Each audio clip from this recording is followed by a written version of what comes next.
Bonjour à tous et bienvenue dans cette nouvelle vidéo. On se retrouve aujourd'hui pour la suite de la mise en couleur de ce coloriage.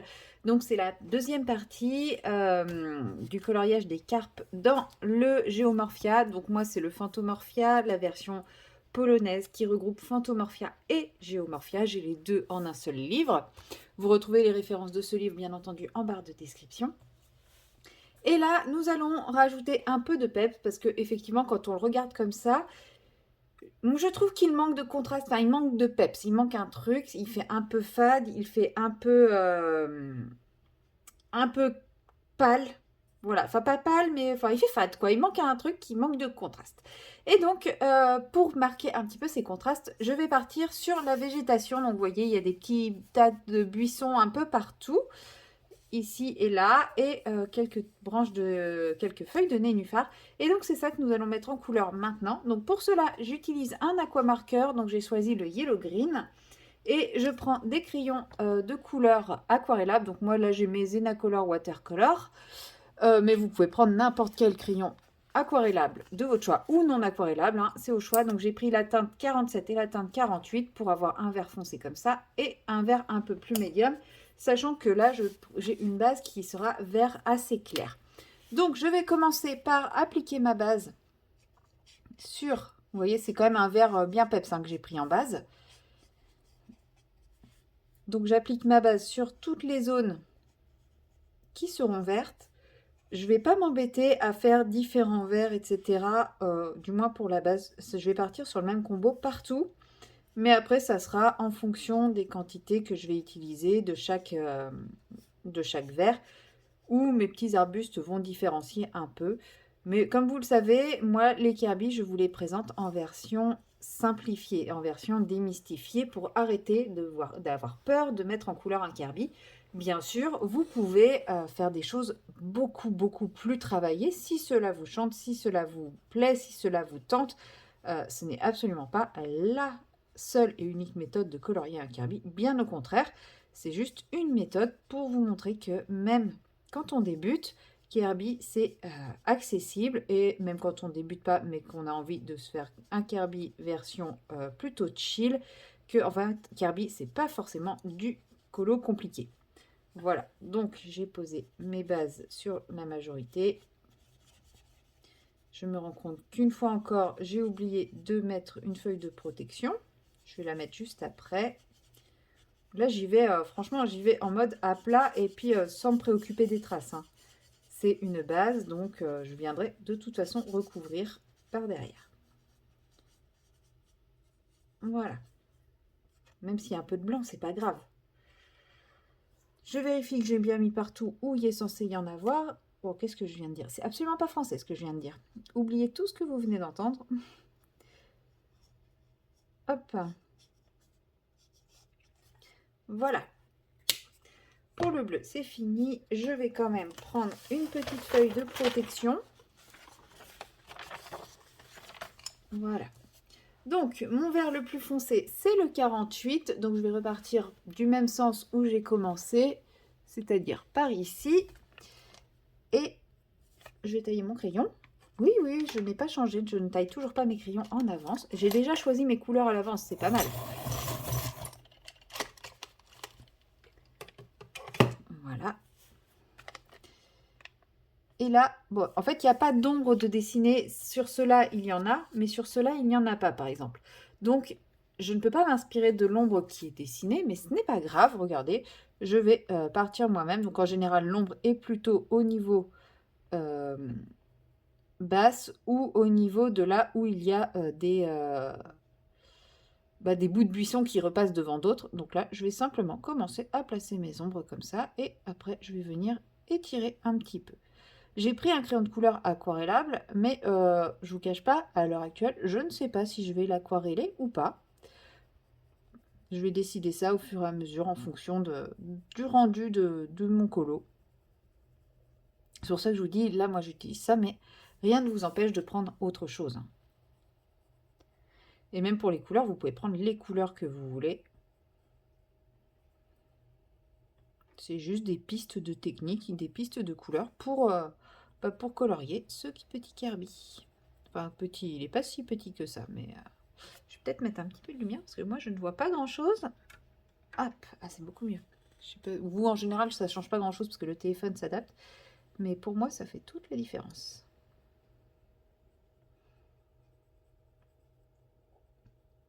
Voilà. Donc là, c'est le vert le plus foncé. Là, j'ai quelques zones d'ombre qui sont marquées.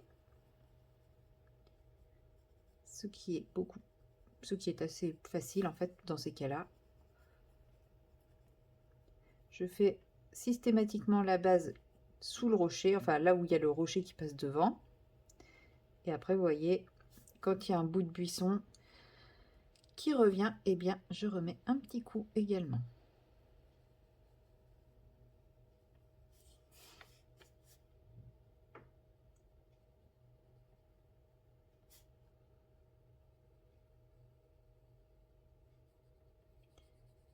Voilà.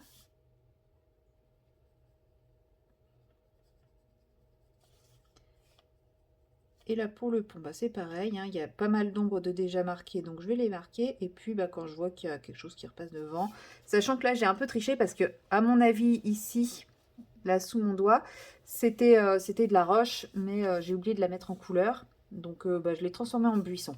Franchement, vous verrez, à la fin, ça ne se remarquera pas. Et je suis sûre que je vous aurais rien dit. Tant que vous n'auriez pas essayé de mettre en couleur le colo, vous n'aurez rien remarqué non plus.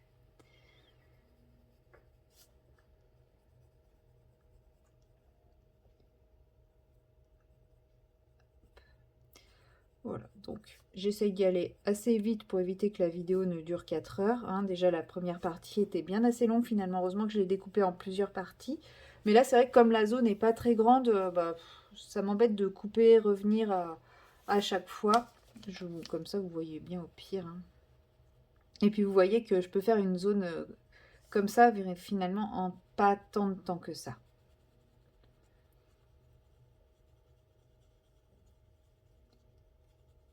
Et c'est l'avantage des crayons aquarellables, c'est qu'au final, si on décide de dégrader derrière, on n'est pas obligé de faire quelque chose d'hyper travaillé. Enfin, c'est pas hyper travaillé, mais vous voyez, je m'applique pas plus que ça sur le dégradé parce que je me dis de toute façon, je viendrai très certainement le redégrader après avec un pinceau.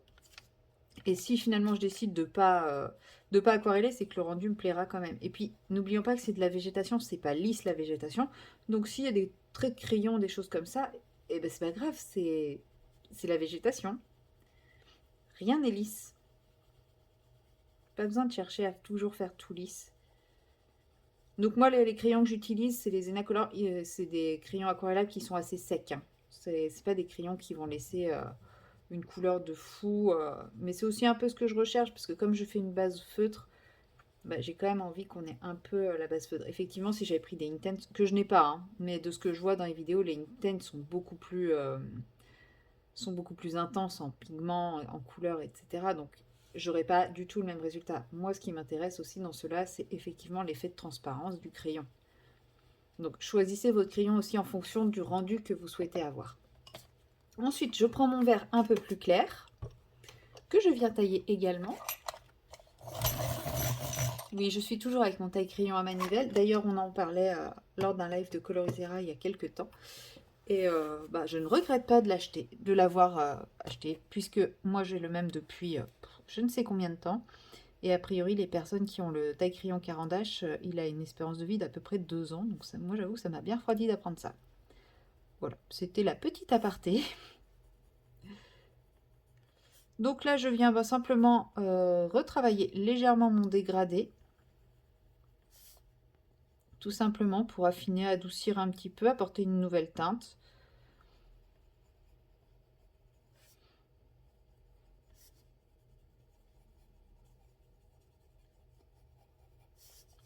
Vous voyez, ça se fait quand même assez rapidement. Hein. Je prends pas beaucoup de temps. Là, j'ai pas le temps de la vidéo de visible.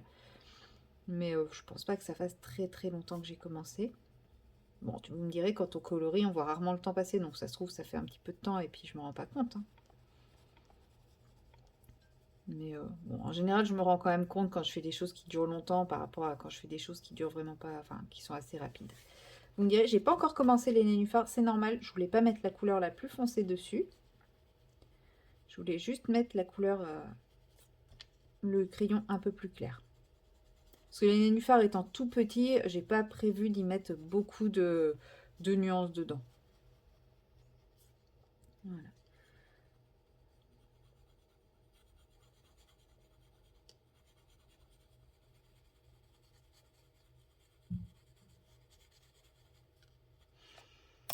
Voilà. Donc, j'ai pas fait les nénuphars cette fois. Donc pour les nénuphars, c'est simple, on part du cœur et puis moi je viens simplement repasser sur les nervures. Voilà, tout bêtement. Et c'est ça qui fera mon dégradé dessus après. Donc, finalement, je me dis que je vais dégrader un peu, enfin je vais aquareller un peu tout ça. Au début, je m'étais dit que j'allais aquareller au feutre et finalement, j'ai changé d'avis. Je vais aquareller au pinceau à réservoir d'eau qui n'est pas très propre. Il est encore un peu rose. On va éviter de mettre du rose dans les buissons, bien que rien n'empêche d'avoir des buissons un peu roses. Mais c'est quand même mieux quand le buisson est... Enfin, quand le pinceau est propre, quoi. Donc, là, comme d'habitude, du plus clair vers le plus foncé. Et normalement, ça devrait un petit peu réactiver le feutre également. Même s'il est sec. Alors, ça, je ne vais pas étaler le feutre, mais ça devrait le réactiver un petit peu, réactiver quelques pigments.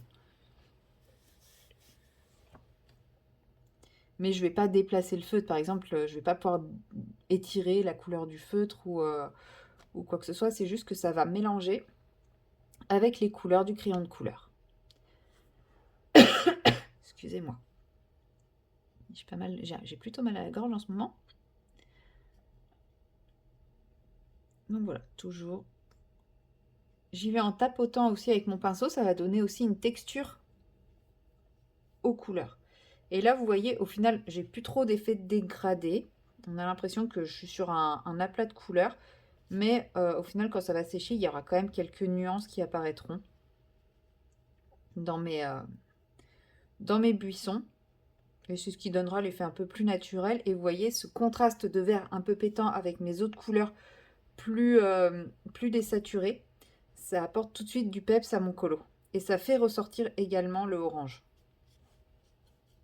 Et pourtant, c'est juste des petites touches. Et d'ailleurs, c'est volontaire d'avoir choisi cette couleur bien peps en contraste avec le reste, parce que c'est vrai, j'avais vraiment remarqué que c'était quelque chose qui apparaissait seulement en petites touches dans le colo. Mais des petites touches de contraste, ça apporte beaucoup de choses au niveau visuel. Voilà. Là, je viens simplement, hop, activer un petit peu mon crayon, histoire de l'intensifier, mais c'est tout. Et voilà, vous voyez, j'en ai fini avec la végétation. Donc maintenant, je vais passer à l'étape des branches. Donc pour ça, j'ai choisi mon aquamarqueur Yellow Ocre. Parce que c'est pareil, je veux quelque chose qui soit un peu péchu. Et j'ai choisi, donc toujours dans mes Enacolor, la teinte 35, il me semble. Non, la teinte 33. Non, je me suis trompée, c'était pas la 33 que je voulais. Donc j'ai la teinte 38 qui est ici. Et la teinte 61 qui est ici. Et ça suffira amplement, c'est pas grave pour la 35. Donc comme d'habitude, je vais tailler mes crayons. Et là, je vais faire qu'une petite partie avec vous. Je ne vais pas faire les deux branches parce que ça sera exactement la même chose et sans intérêt. Et que là, si je me mets à faire ça, j'arrive pas à tailler mon crayon. Et je vous dis que j'ai aucun problème avec et c'est là que ça bug. Mais quand on fait deux choses en même temps, ça marche toujours moins bien. Oui, j'ai dit je vais faire juste une partie avec vous, puisque là, c'est pareil, ça va être hyper redondant et pas très intéressant. Donc, avec mon feutre, eh bien, je viens simplement faire une base, comme d'habitude. Ce colo sera intégralement base feutre ou base aquarelle.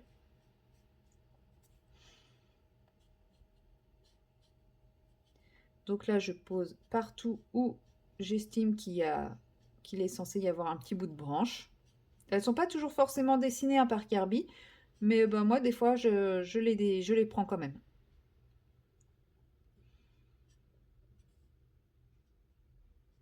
Alors, vous voyez là, C'est pas particulièrement dessiné, mais bah, c'est pas grave. Moi, j'estime qu'il y en a une ici. Et il y a mon tronc principal qui est là.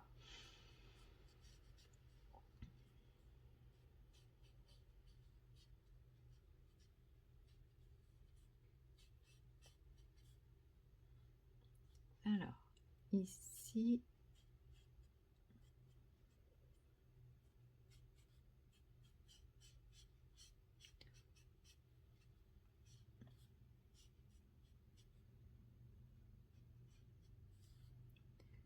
Voilà. Et je vais faire juste cette partie-là avec vous. Le reste, je le ferai plus tard. Voilà. Et une fois que j'ai posé mon feutre, comme vous le voyez, je viens prendre mon crayon le plus foncé. Alors, je vais commencer par la partie la plus simple, entre guillemets, donc celle du tronc principal qui est déjà hachuré. Et donc là, je viens poser mon crayon simplement en suivant les petites hachures. Donc voilà, je viens rajouter un petit peu de contraste, un petit peu de pigment plus foncé pour contraster pardon, un petit peu la couleur du bois.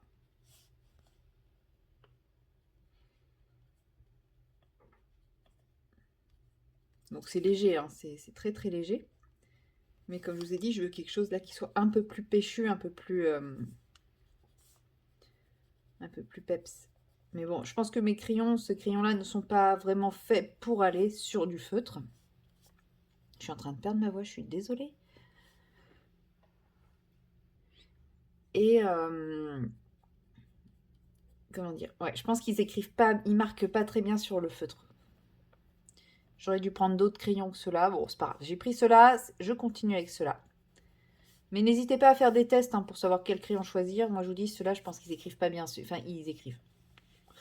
Ils déposent pas beaucoup, ils déposent pas bien leur pigment sur du feutre quand il y a une base. Je pense qu'ils sont mieux à travailler sur papier sec. Même si le feutre est sec. Voilà.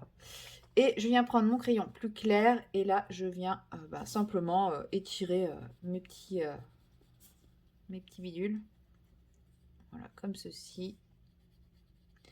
Vous pouvez également, si vous êtes motivé, mais en fait comme la zone est très fine, faire la technique que j'ai utilisée pour mes racines dans la page avec les épées. Je vous la remontre si vous voulez voir. La technique, je crois que je l'ai montré en vlog. Voilà, là ça s'est intégralement fait au feutre, mais voilà, les racines étant beaucoup plus grosses, c'est beaucoup plus facile de le faire intégralement au feutre. Mais si vous êtes motivé, vous pouvez aussi utiliser cette technique-là. Hein. C'est la même que celle que j'ai utilisée pour les montagnes, avec du brun et en suivant les traits. Voilà. Et là, par contre, je pense que je ne vais pas aquareller, je vais rester sur cet effet-là plus marqué. Parce que j'ai peur que si j'aquarelle, en fait, les couleurs se mélangent et je perde l'effet un petit peu de contraste. Déjà que comme c'est une zone très fine, on voit pas trop les contrastes. Voilà. J'ai peur que si j'aquarelle, je perde encore le peu que j'ai. Voilà, donc je pense que vous avez eu les étapes. Enfin, je pense que cette étape est assez simple, donc je n'ai pas besoin de la refaire avec vous. Le temps que je finisse mon blabla, je vais continuer un petit peu comme ça. Au pire, si jamais vous avez besoin d'en voir un peu plus, et vous en verrez encore. Mais voilà, deux petites étapes assez simples, mais nécessaires, puisque ça fait partie du colo, hein, mine de rien. Et c'est ce qui apporte... Alors, pour le vert, parce que au final, les branches sont assez... comme c'est un bois qui est dans les ocres, enfin un bois, comme la base, c'est du jaune ocre, on reste quand même sur des teintes assez proches de notre orange qui est la couleur dominante, la couleur qui attire l'œil de ce colo. Au final, les branches ne contrastent pas trop, mais on va avoir un autre contraste qui va venir dans le ciel, qu'on fera juste après pour vous, mais la prochaine fois pour moi. Là, je vais reposer un petit peu ma voix avant de reprendre la suite. Et puis ensuite, on viendra travailler la fumée, la pagode. Pour la pagode, j'ai bien envie de m'inspirer du pavillon d'or. Donc c'est un temple au Japon, à Kyoto, qui est entièrement recouvert de feuilles d'or. Alors, il n'est pas entièrement recouvert de feuilles d'or. Je vous mettrai une photo si j'y pense. Si j'y pense. Et voilà, je pense m'inspirer de lui, même si effectivement c'est un temple, ce n'est pas une pagode. Mais bon, comme je vous le dis, je m'en inspire. Et je me dis qu'un petit peu de doré, ça peut apporter un peu de chaleur à ce colo aussi. Mais ça, je le ferai en dernier, la pagode. Je vais d'abord faire la partie eau et la partie ciel avant de faire la pagode. Et bah, en fonction de la durée de cette vidéo, je ferai également les finitions avec vous. Sinon, bah, les finitions seront dans une troisième vidéo. Mais je pense pas. Parce que oui, il y aura des finitions, mais ça sera pas non plus des finitions qui vont prendre 1 heure, quoi. Donc voilà, je m'arrête là pour bah, cette partie, enfin cette partie du pas à pas, hein. Vous aurez vu la végétation, vous aurez vu les branches, donc on est très nature là. Et puis bah, la prochaine fois, on partira sur de l'eau et du ciel. Voilà. Et bah, donc à tout à l'heure pour vous et à plus tard pour moi. Une fois que les arbres sont terminés, nous allons continuer avec le ciel. Donc pour le ciel, j'ai choisi une base très simple, une base aquarelle. Donc comme très souvent quand je fais des bases d'aquarelle, maintenant j'utilise les palettes de chez Nuances d'aquarelle. Donc là j'ai choisi la palette Fresque des Dieux et je vais prendre la teinte Zéphyr. Maintenant, même si je vous conseille très fortement cette marque-là, vous pouvez prendre l'aquarelle de votre choix. Par contre, il faut un bleu très très pâle. Donc voilà, c'est à peu près ça, la teinte Zéphyr. Donc c'est vraiment ce bleu très pâle. Oui, sur mon nuancier, il y a des paillettes, mais c'est parce que j'avais fait celui-ci juste avant. Et en plus, je l'ai préparé de manière très très diluée. Comme vous le voyez, il est ici. Donc j'en ai pas préparé beaucoup et il est très dilué. Et je vais venir l'appliquer en base sur tout mon fond. Donc même s'il faut, je le rediluerai. Là, par exemple, vous voyez, il y a deux choses. Donc ici, nous avons une sorte de nuage de fumée et ici, nous avons des nuages. Donc je différencie bien ce qui est nuage de fumée qui, sur le trait de Kirby, est plus épais que les petits nuages qui sont ici. Et les petits nuages, je vais simplement les repasser avec mon aquarelle. Donc voilà, vous voyez, c'est vraiment une teinte très très douce. Là, je vois qu'il y a une petite lanterne qui n'est pas là, que j'ai oublié. C'est pas grave, elle est dans le pli, ça se verra pas. Sinon, j'essaierai de la refaire plus tard, mais je sais plus exactement quelle couleur j'ai utilisée. Après, ma vidéo n'est pas très loin. Donc, je passe ça. Alors là, j'y vais mouiller sur sec, c'est-à-dire que je n'ai pas mouillé mon papier avant d'appliquer, puisque ma couleur est déjà très très diluée. Je sais même pas si vous voyez quelque chose, vous, à l'écran, tellement elle est très très claire. C'est volontaire en fait, parce que j'ai déjà un colo qui n'est pas très très riche enfin qui n'est pas pétant. Donc si je mets un bleu trop pétant, en fait, il va attirer l'œil obligatoirement, et c'est pas l'idée. L'idée étant juste d'apporter une petite nuance, mais de garder quand même la vue sur les poissons et sur les... Bon, du coup, mon orange qui a débordé ressort un peu, mais c'est pas grave parce qu'on va venir retravailler un petit peu ce ciel. Là, comme je vous dis, c'est vraiment une base. Voilà. Et là, c'est pareil, j'ai mon rouge qui, à force, a un peu bavé, le crayon de couleur a un petit peu bavouillé. C'est pas grave. Une fois encore, ça va être retravaillé par la suite. Et là où il y a les nuages, peu importe. Comme je vous dis, je passe dessus. Même si je déborde un peu sur ma pagode, c'est pas grave. Elle va être plus foncée derrière.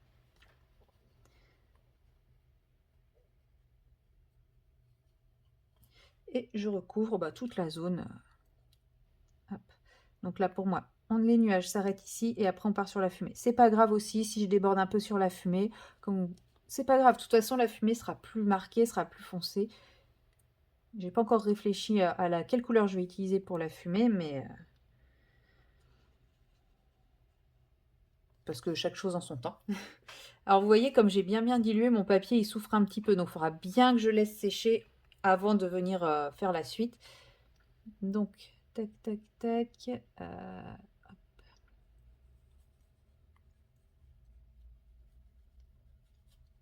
Ouais, là c'est un peu... je sais pas trop. C'est pas grave. J'ai eu une hésitation pour ces trucs-là, parce qu'ici il n'y en a pas, et là il y en a, mais comme la pagode... Enfin, j'ai eu une hésitation, du coup j'ai pris la décision de le faire en ciel. Maintenant vous faites comme vous voulez.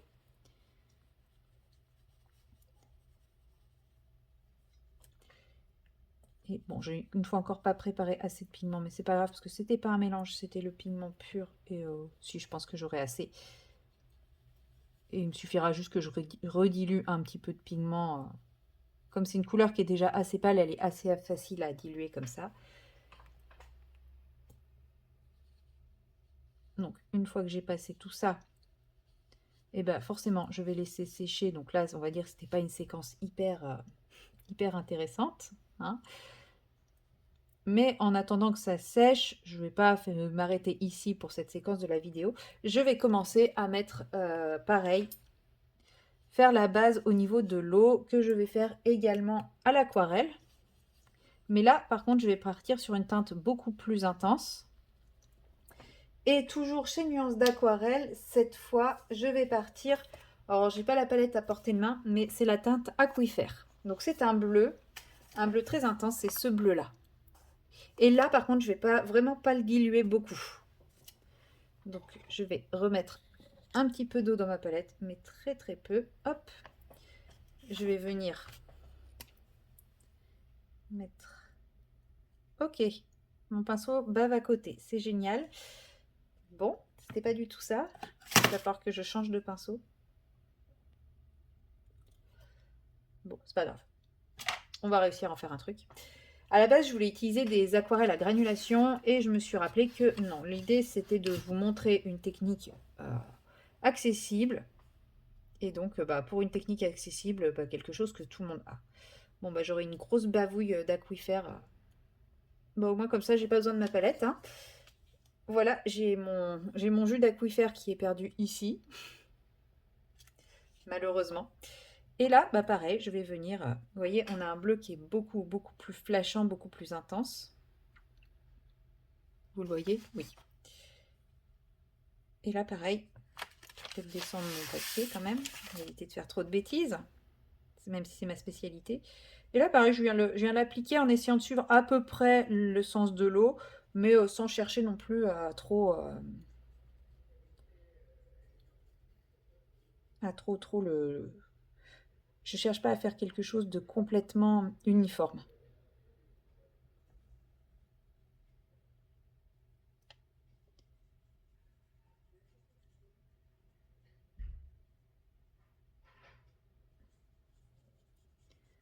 Voilà. Et j'ai volontairement utilisé deux bleus différents, puisque je ne veux pas du tout que l'eau et le ciel soient confondus. Enfin, confondus. J'ai vraiment envie que ça donne deux univers différents entre la partie eau et la partie ciel. Et j'adore le bleu aquifère. Donc dès que je peux mettre le bleu aquifère, je mets du bleu aquifère. Pareil, hein, c'est comme je vous l'ai dit, c'est l'archipel volcanique de chez Nuances d'Aquarelle. J'aime trop.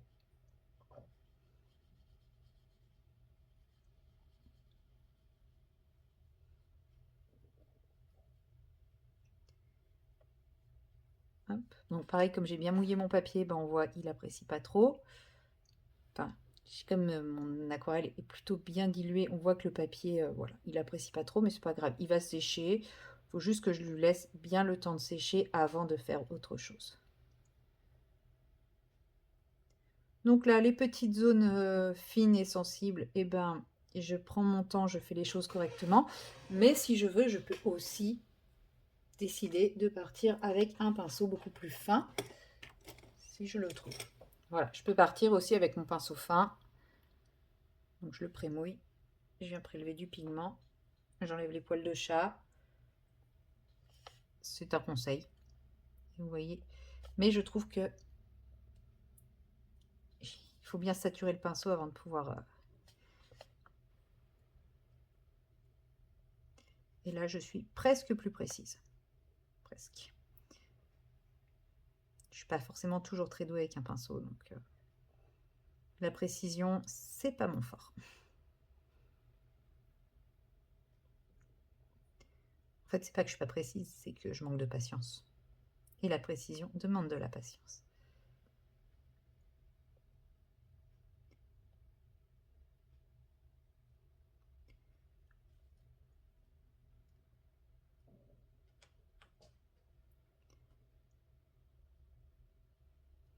Ensuite, nous viendrons retravailler tout ça. Bon, je me rends compte que là, en séchant, mon bleu Zéphyr est quand même peut-être un petit peu trop dilué. Donc, je viendrai remettre une couche un peu moins concentrée. Enfin, un peu plus concentrée en pigment une fois que ce sera sec. Je vais quand même attendre que mon papier se soulage un petit peu parce que là, je suis un peu violente avec lui. Mais ouais, je me rends compte là en séchant que c'est quand même un petit peu trop clair. Mais justement, avec l'aquarelle, il vaut mieux faire trop clair parce qu'on peut toujours foncer. C'est beaucoup plus difficile d'éclaircir de l'aquarelle. Donc n'hésitez pas, hein. Là c'est pareil. Hop. Comme j'ai changé de pinceau, je vois bien qu'il y a deux salles, deux ambiances. Vous voyez que là c'est quand même plus intense qu'ici. Donc eh ben, c'est pas grave, je reviens repasser un petit peu. Quand on change de pinceau, des fois on change d'intensité également. Parce que bah, il va pas prendre l'eau de la même façon, il va pas le rendre de la même façon. Enfin voilà. Donc voilà, je rajoute un peu de pigment histoire d'unifier un petit peu mes deux espaces. Puis bon, comme la goutte, comme mon jus est directement au contact de mon dot d'aquarelle, forcément, je pense que mon jus se concentrait en pigment aussi au fur et à mesure. Donc ne faites pas ça. Ça, ce n'est pas une technique. Ça, c'est vous montrer ce qu'il ne faut pas faire. Utiliser son pinceau à réservoir d'eau pour mouiller son aquarelle, ce n'est pas une bonne idée. Surtout quand le pinceau réservoir d'eau commence à être vieux, défectueux, et se met à cracher à côté. Voilà. Mais bon, il faut bien que je vous montre aussi des petites choses à pas faire. Ça faisait longtemps que j'avais pas fait de catastrophe. Voilà.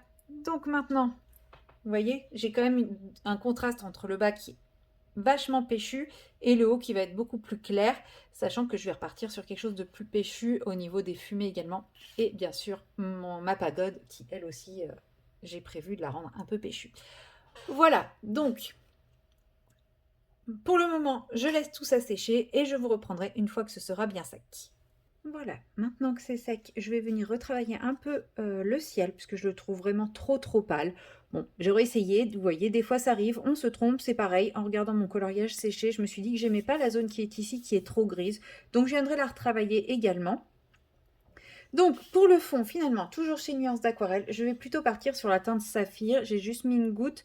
Je vais la travailler de manière assez diluée aussi, puisque je veux quelque chose de toujours pâle. Je veux toujours pas quelque chose de trop intense. Et cette fois, je suis intelligente, je n'ai pas fait directement avec mon pinceau. J'ai utilisé une pipette. Quand je vous dis, on apprend de ses erreurs.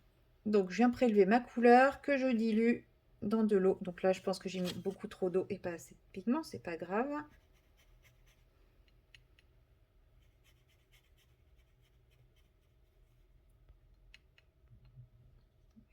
Mais au moins, j'aurai quelque chose de très translucide. Un peu plus peps, mais toujours très translucide. Donc, je suis en train de bien pourrir ma dot. Regardez ce que j'ai fait avec Aquifer. Franchement, quel gâchis.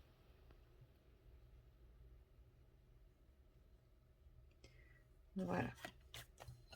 Donc là, vous voyez, j'ai quelque chose de bien transparent aussi, mais quand même un peu plus péchu que ce que je vous ai montré tout à l'heure. Donc, eh ben, on refait comme tout à l'heure. Donc là, mon papier est sec. J'ai plus qu'à repasser dessus. C'est encore bien palo. Très bien. Comme ça, moi, ça sera pas trop flash parce que le bleu saphir est quand même beaucoup plus flash que le zéphyr. Donc, je reste quand même sur quelque chose. J'aurais pu prendre le zéphyr. J'aurais eu, je pense, le résultat souhaité avec zéphyr si je l'avais un peu moins dilué. Mais bon, voilà. Vous prenez le bleu le plus clair que vous avez et vous le diluez de manière à obtenir la teinte souhaitée, hein, bien sûr. Si vous voulez quelque chose de plus intense, vous mettez quelque chose de plus intense, hein. Moi, c'est vraiment que je voulais quelque chose de discret. Et là-bas, c'est pareil, on réapplique, hein, de la même façon, tout partout. Donc effectivement, il y a des endroits, vous voyez, où le orange va continuer à apparaître. Bah, c'est pas grave.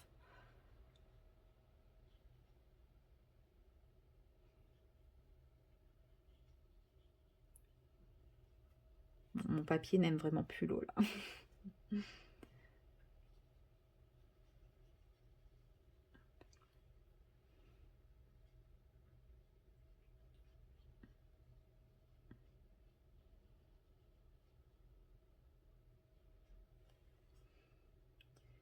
Donc là, pareil, hop, on vient tout colorer.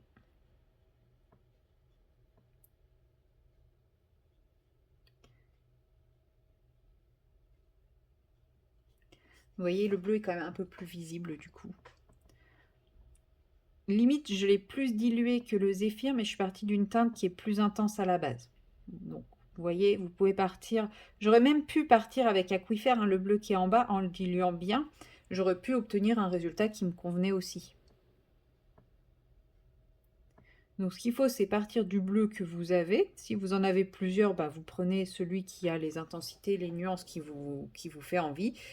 Et après, c'est de travailler sa dilution de façon à avoir quelque chose de clair. Puisque dans l'aquarelle, plus on dilue, plus c'est clair. Et en général, j'ai tendance à trop diluer quand je veux des couleurs foncées. C'est pour ça que je galère à avoir des couleurs foncées.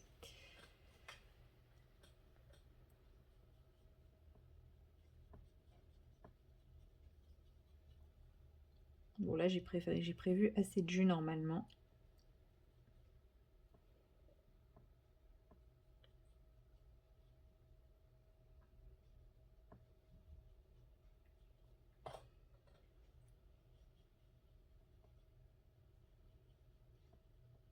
J'ai pas fait les... Je savais bien que j'ai oublié un truc.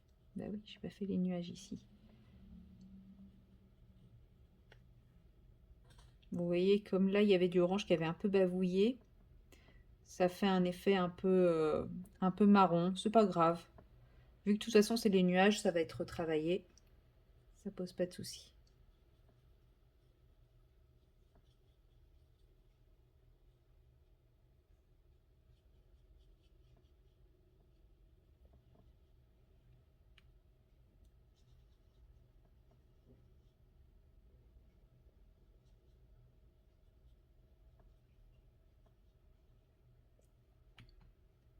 Voilà.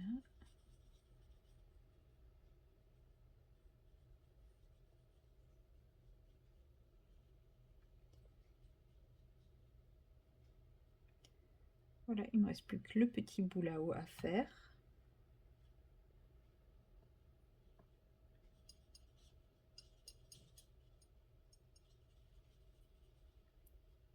Et voilà. Donc mon ciel a quand même pris une teinte un peu plus soutenue. Il est un peu plus visible. Ah non, ça c'est du nuage encore, c'est pas encore de la fumée. Hop là. Et voilà.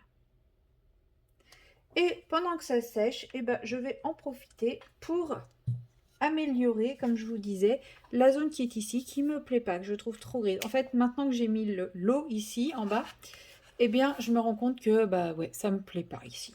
Donc, pour cela, je vais simplement reprendre les verres que j'ai utilisés ici. Donc, là, j'avais mis une base de feutre et ensuite des crayons de couleur aquarellables. Mon feutre est ici, mais je ne pense pas que je vais utiliser la base de feutre. Je vais directement y aller au crayon de couleur aquarellable. Donc ma montagne, je pars du principe qu'elle s'arrête par là. Donc je vais venir simplement faire des zones de vert un peu aléatoires, histoire de venir végétaliser en fait cette zone, tout simplement. Kirby n'a pas pris la décision de mettre quoi que ce soit ici. Donc je serai quand même sur une base de gris, c'est pas grave. Ce sera un peu moins flashy que tout ça, mais c'est pas grave du tout. Mais je sais pas, pour l'avoir vu une fois que ça a été mis, bah, en fait j'ai préféré un côté végétal qu'un côté minéral. Donc vous voyez, c'est pas parce que j'avais pris une décision au départ que je ne peux pas venir retravailler derrière.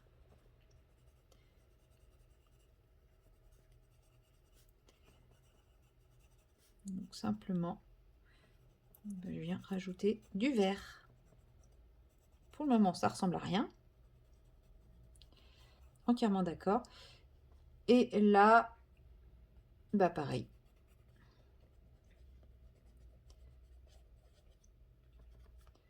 Voilà. Et avec la couleur la plus claire, là j'ai mis grossièrement au niveau du foncé. Avec la couleur la plus claire, je viens remplir tout l'interstice. Alors, contrairement au foncé, j'appuie pas. Là, j'effleure le papier de façon à à vraiment mettre du pigment partout, mais à pas, enfin, pas saturer, à laisser quand même du coup la nuance entre le clair et le foncé. C'est-à-dire à pas déplacer les pigments foncés. En fait, je viens juste rajouter un peu de pigment vert pour combler les trous, en fait, tout simplement.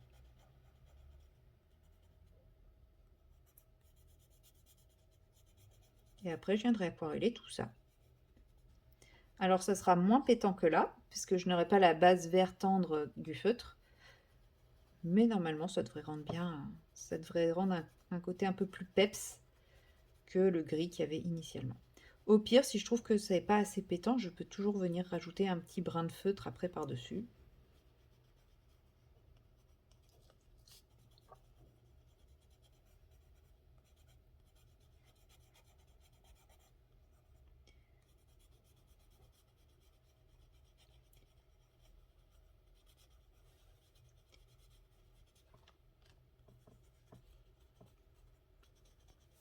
C'est ça aussi en fait un coloriage, c'est que des fois on fait des choses et quand on fait les éléments à côté, on se rend compte que bah finalement ça matche pas comme on le pensait et bien dans ces cas-là, on vient retravailler comme là. Vous voyez, c'est le fait d'avoir mis l'eau, enfin d'avoir colorisé l'eau qui m'a fait me rendre compte que non, cette zone, elle me plaisait pas plus que ça finalement. Et ça se trouve, j'aurais commencé par l'eau avant de faire les montagnes, et bien dès le début, j'aurais fait différemment. Et peut-être que j'aurais pas choisi ces couleurs-là pour l'eau si j'avais fait... enfin voilà. C'est comme tout, en fait, chaque élément influe les éléments d'à côté, donc forcément, on peut être amené à modifier des choses. Quand on a créé un élément, on peut être amené à faire des petites modifications sur un autre élément. C'est pour ça que choisir ces premiers éléments à colorier, c'est quand même assez important, puisque c'est ce qui va donner un peu la ligne directrice de tout le reste du coloriage. Donc en général, moi je pars sur un élément dont je suis vraiment sûre de mon coup. Là, par exemple, je ne pouvais pas partir sur les montagnes, parce que les montagnes, bah, j'étais pas sûre de moi, de ce que je voulais faire. Et il a fallu que je fasse d'abord les fleurs, parce que les fleurs, je les fais toujours comme ça, enfin très souvent comme ça, et je savais que c'était comme ça que je voulais les faire. Et je vais finir par la pagode parce qu'en fait, la pagode, j'ai tellement d'idées que je suis incapable de choisir maintenant, tant que tout le reste n'est pas fait, comment je vais la réaliser. Donc là, j'ai mis du crayon de couleur absolument partout. Donc crayon de couleur aquarellable. Vous pouvez le faire au crayon de couleur sec, vous pouvez le faire au feutre, vous faites avec la technique que vous voulez. Et moi, je viens simplement, bah voilà, aquareller maintenant pour mélanger un peu mes teintes, lisser tout ça et rendre ça plus homogène seulement parce que dans le reste, j'ai utilisé du feutre, de l'aquarellable et non du crayon de couleur à sec. Je suis que sur de l'aquarellable, c'est pour ça que j'aquarelle. Sinon, si j'étais que sur du coloriage à sec, j'aquarellerais pas forcément. Mais là, c'est pour avoir une texture visuelle homogène.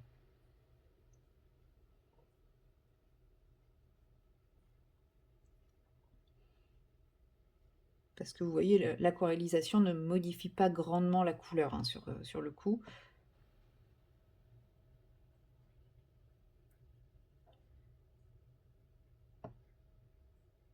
Ça réduit un petit peu les traces, mais parce que j'ai utilisé du crayon aquarellable et que donc je n'ai pas fait attention du tout à comment je l'appliquais. J'aurais pris un crayon sec que je savais que je n'aurais pas aquarellé derrière, j'aurais fait attention à mon application. Mais c'est vrai qu'en général, quand j'utilise de l'aquarellable, j'ai tendance à ne pas être très rigoureuse sur l'application.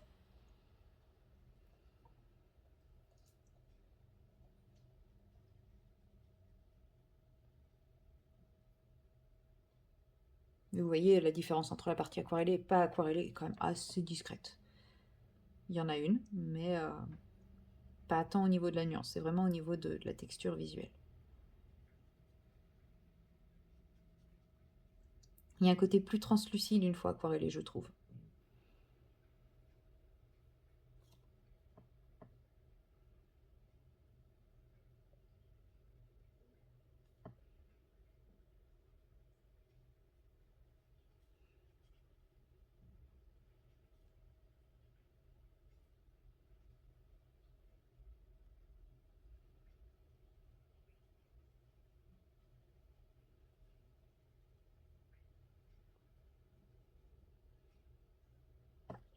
Voilà, j'arrive au bout.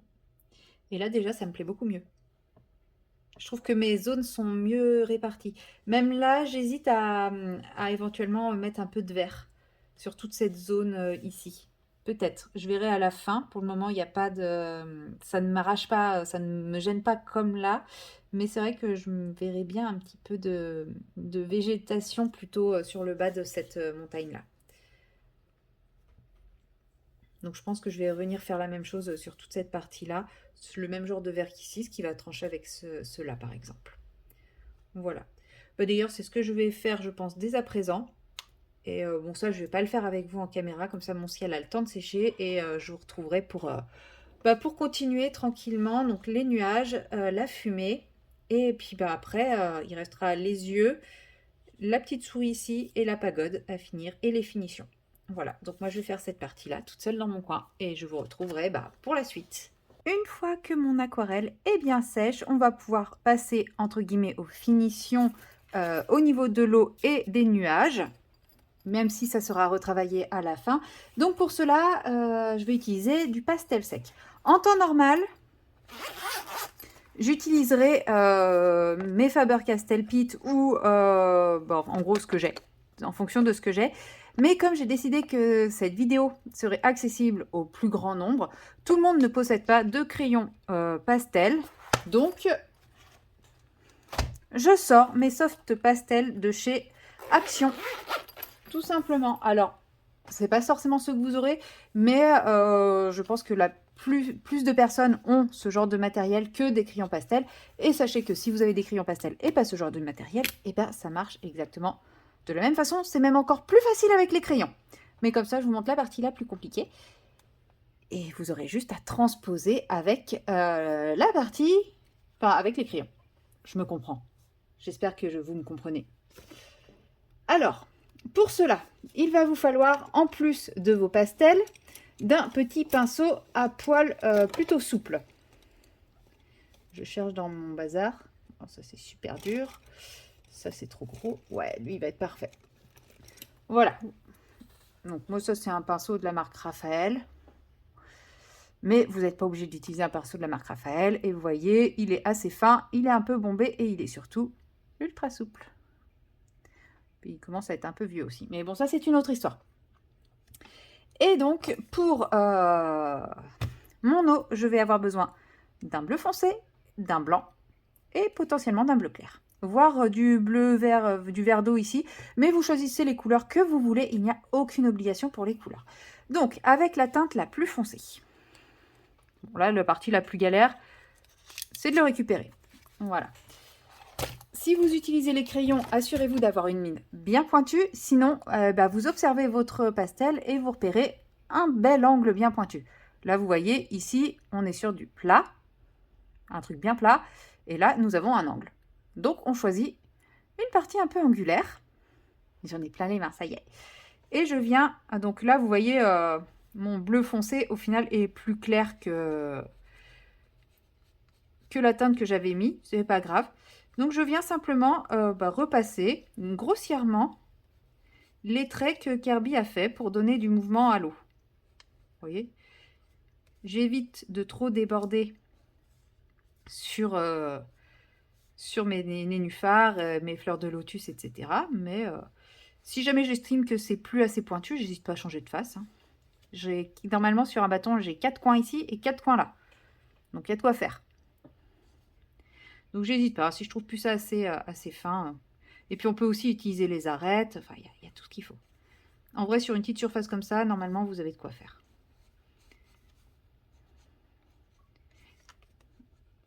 Voilà. Donc, j'aurais aimé, à la base, utiliser une couleur un peu plus foncée. Mais c'est pas grave. Tout ce qu'il faut, tout ce qu'on cherche, c'est ajouter des nuances à mon eau. Donc, c'est pas grave. Ça sera des nuances plus claires. Voilà. Et vous voyez, j'estompe pas, hein, je marque le trait volontairement. C'est pour ça que je vous dis, si vous avez des crayons, ça sera beaucoup plus facile. Mais comme vous voyez, ça se fait avec la craie de pastel. C'est une autre façon d'utiliser la craie de pastel que celle que les gens utilisent habituellement dans les fonds. Donc, une fois que j'ai fait ça, je me poussière un petit peu les mains. J'ai un petit chiffon à portée de main pour m'essuyer les mains régulièrement. En plus, j'ai une veste blanche, c'est hyper intelligent. Donc, forcément, je n'aurai jamais les mains parfaitement propres. voyez? Mais au moins là, j'en mets pas partout. Quand je touche quelque chose, voilà. Ensuite, je vais prendre, donc là, je ne vais pas utiliser mon blanc finalement. J'ai décidé d'utiliser le fameux verre d'eau, celui-ci. Mais vous pouvez prendre un bleu clair, vous prenez la couleur que vous voulez. Vous pouvez même faire des reflets violets si vous voulez. Et là, je viens faire d'autres traits. J'aurais pu directement prendre cette couleur pour... Mais j'essaye quand même de suivre un peu le trait qui avait été fait, enfin le mouvement de l'eau qui avait été dessiné par Kirby initialement. Et pareil, je fais des traits comme ça. Je peux recouvrir les autres aussi, c'est pas grave. Et voilà. Donc là, j'ai mon mouvement de l'eau. Pareil, je me réessuie les mains. Et avec mon pinceau, je vais venir enlever l'excédent. Alors, je commence à enlever l'excédent en soufflant. Et ensuite, je vais effleurer à l'endroit où j'ai mis mes traits. Mais vous voyez, j'étale pas particulièrement. Hein. J'enlève juste l'excédent, ce qui fait que mon trait reste présent et ne se mélange pas. Donc là, vous voyez, ici, on voit que par rapport au reste, il n'y a pas beaucoup de nuances. Après, ouais, si ça peut être logique, vu que le gros est ici, ça peut le faire. Voilà, et du coup, ça estompe un peu, mais en gardant quand même les traits que j'avais mis. Je souffle un coup pour enlever le gros de la poussière, sachant que, voilà, comme j'y suis allée directement au pastel, ben, ça va être pas mal poudreux. Donc, il faut vraiment faire ça une fois qu'on est sûr d'avoir fini sa zone. Et une fois que ça, c'est fait, je prends, donc moi je prends un crayon blanc qui est bien couvrant. Donc là c'est mon Lumocolor blanc, mais vous pouvez utiliser les Derwent Drawing, enfin un crayon blanc bien couvrant, il y en a plein. Moi c'est celui que j'aime bien. Et là je viens repasser les traits tout simplement par-dessus. C'est pour ça au final que j'ai pas utilisé le blanc du pastel, mais vous pouvez utiliser le blanc du pastel aussi si vous voulez. Mais là moi je préfère utiliser un crayon de couleur.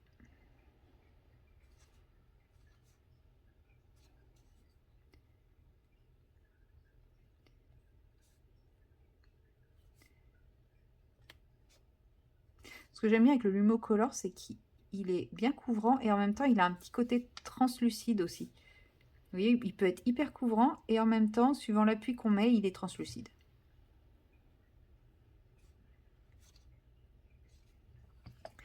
Et une fois que j'ai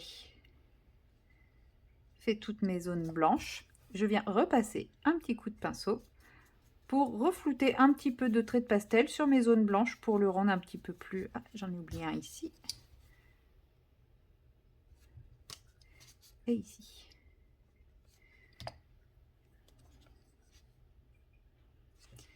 Pour le rendre un petit peu plus discret.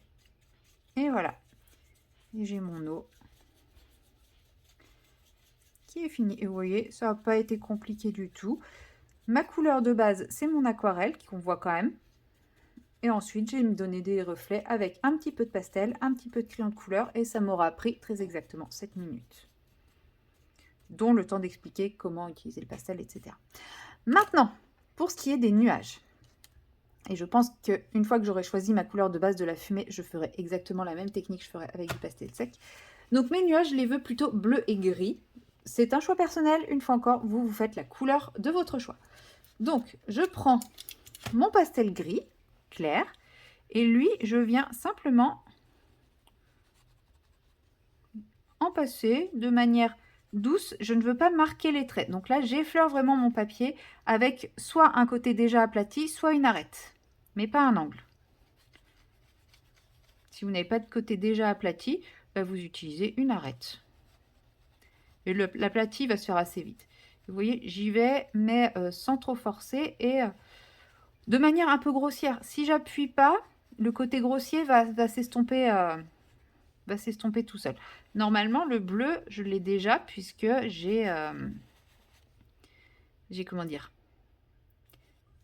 j'ai mis ma base d'aquarelle bleue dessous. Mais j'intensifierai un petit peu le bleu derrière. Hop, voilà. Ensuite, je veux pas que ça soit trop gris, donc je viens prendre un bleu clair. Et pareil, de la même façon, donc soit sur un côté déjà aplati, soit sur une arête. Je viens, pas partout, mais mettre quelques petites zones de bleu dans mon gris.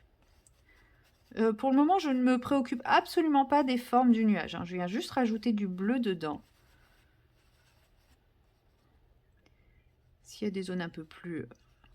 Je peux changer, orienter différemment mon pastel pour obtenir des zones plus ou moins larges, hein. Mais l'idée, cette fois, c'est de ne surtout pas appuyer parce qu'on ne veut pas marquer le trait fait au pastel. On veut juste déposer du pigment.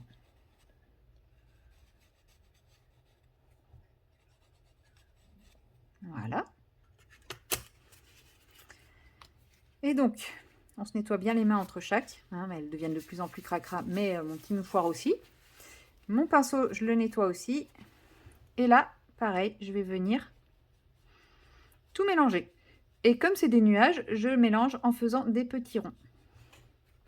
Et je nettoie mon pinceau de temps en temps parce que vous voyez, quand le pigment se met à un endroit où je ne veux pas, je peux le retirer avec mon pinceau en partant dans le sens inverse, c'est-à-dire de la zone qui ne doit pas être colorée vers la zone qui doit être colorée par le pigment.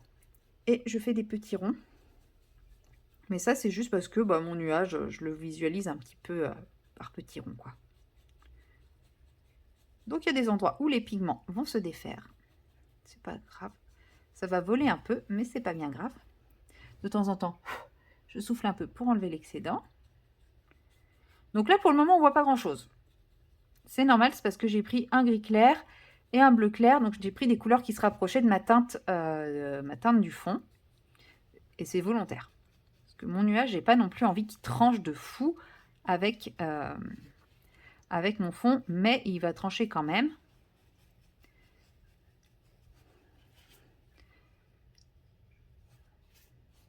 Vous voyez, là, j'avais plein de pigments sur ma nageoire. C'est pas grave, je vais de ma nageoire là où il n'y a pas de pigment et par des petits mouvements en appuyant un peu sur mon pinceau, je dégage le pigment.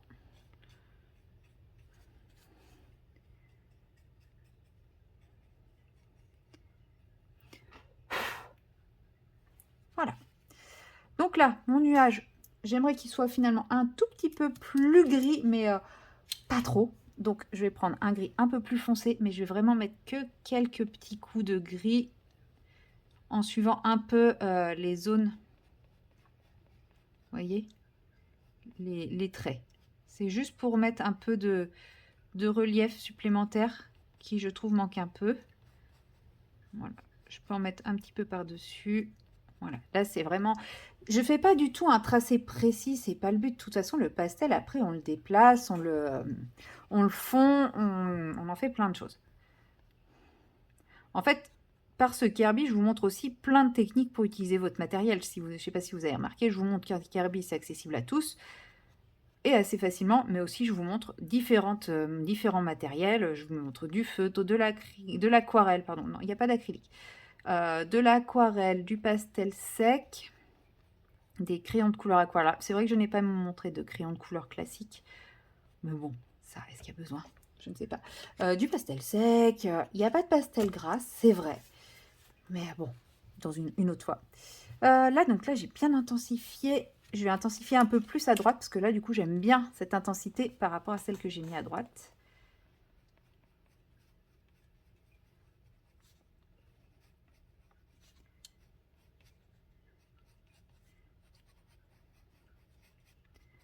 Donc là, je rajoute juste du pigment. J'appuie pas plus, hein. C'est juste que mon pigment est beaucoup plus marqué. Et pareil, avec mon pinceau, eh ben, je vais estomper tout simplement en faisant des petits ronds. Voilà. Donc effectivement, là, on va avoir la trace parce que c'est quand même une couleur qui est très intense par rapport aux autres. Mais c'est pas grave. Vous allez comprendre pourquoi. Vous voyez, j'en ai mis sur ma nageoire. Et bien, comme tout à l'heure, je viens la chasser. Et elle n'y paraît plus.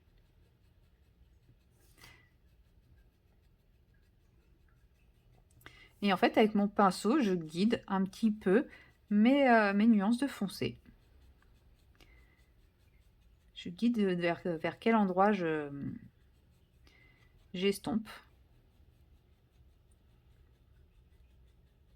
C'est pour ça qu'il ne faut pas un trop gros pinceau, parce que comme vous serez beaucoup plus précis pour guider vos pigments avec un petit pinceau.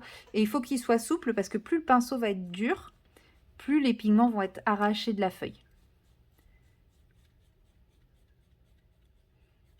Et on ne veut pas arracher les pigments, on veut les guider. Donc il faut que les pigments restent, mais qu'on puisse quand même les déplacer un peu, comme là.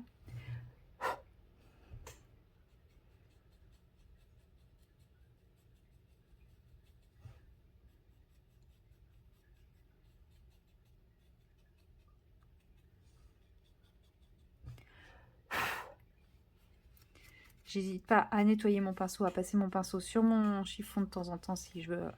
Là, je trouve que c'est un peu trop intense, donc je passe un peu mon doigt pour estomper un peu plus, sachant que, attention, le doigt, ça estompe beaucoup plus largement. Donc, soyez sûr que de vouloir quelque chose d'un peu plus large. Donc là, ça me plaît mieux.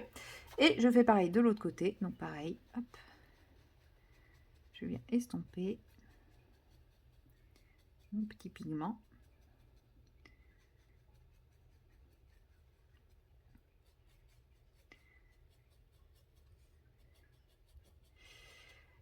En pastel, en crayon pastel, qui est pas mal, il y a la marque Kohinoor, et avec, vous avez un pinceau qui est vendu avec les pastels. Donc attendez, je vais vous montrer comment ils sont, les crayons pastels de chez Kohinoor.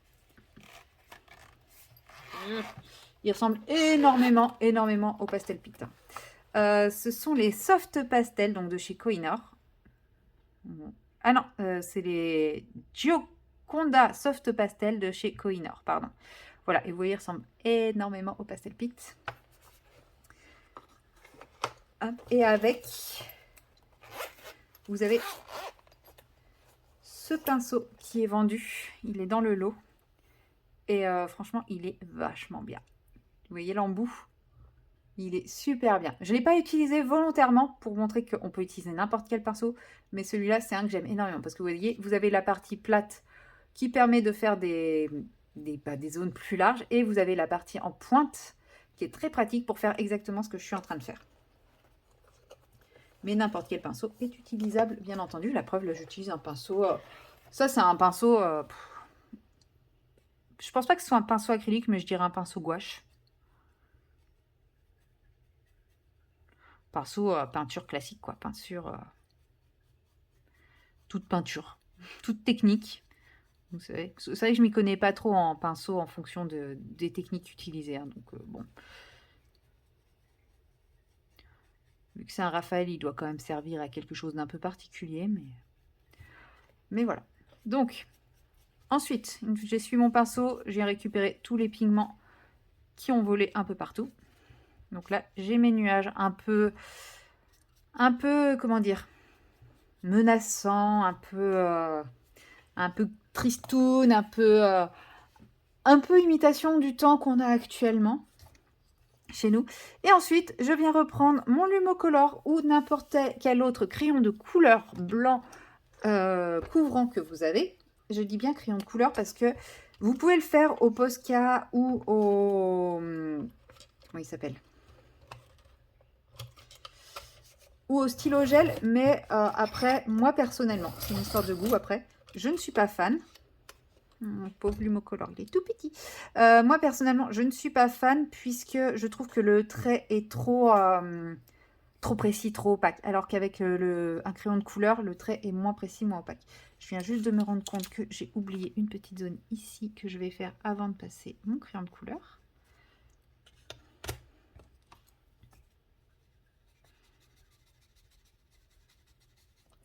Voilà. Et donc, avec le Lumocolor, vous allez simplement refaire les contours.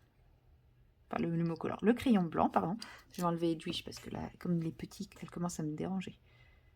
Donc là, on vient simplement repasser les contours. Donc, on aura quelque chose de plus flouté que si j'avais utilisé un crayon gel. Maintenant, si vous avez que des crayons gel ou si vous préférez le crayon gel ou le Posca ou ce que vous voulez, vous êtes libre aussi. Moi, je vous parle juste de mes goûts perso. Voilà. On voit avec le crayon de couleur que couvrant, on voit encore un petit peu la trace noire et c'est l'idée. Parce qu'en plus, mon nuage étant gris, si j'avais quelque chose de trop blanc, ça serait bizarre. Mais une fois encore, c'est une question de goût. Si vous, puis il n'y a rien de dit que vous avez pu faire aussi un nuage arc-en-ciel, un nuage licorne, un nuage ce que vous voulez. Donc voilà, bien sûr, vous mettez, vous contourez le nuage en fonction de ce que vous avez mis. C'est vrai que si vous avez fait un nuage rose, vous n'êtes pas obligé d'utiliser du blanc. Hein. Vous utilisez ce que vous voulez.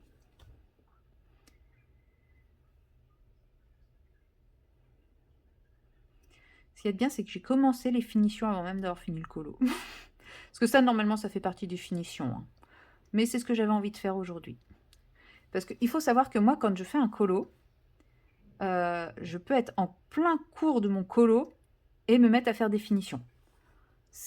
Pour moi, les finitions, c'est pas la fin du colo. Les finitions, c'est là, j'ai envie. Là, j'ai envie de faire des finitions, donc je fais des finitions. Bon, bien sûr, je vais pas faire des finitions sur une zone qui n'a pas été coloriée, mais mettons, la zone est coloriée, et il y a une zone qui est coloriée, je peux faire des finitions et j'ai une idée précise des finitions que je veux, je suis pas obligée d'attendre la fin pour faire des finitions. Donc, désolé pour les puristes des finitions à la fin.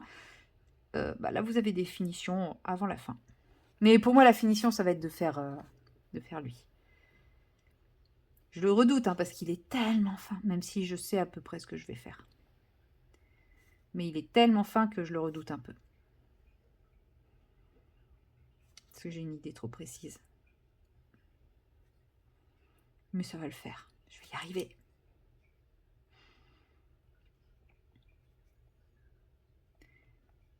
Voilà. Et voilà. Donc,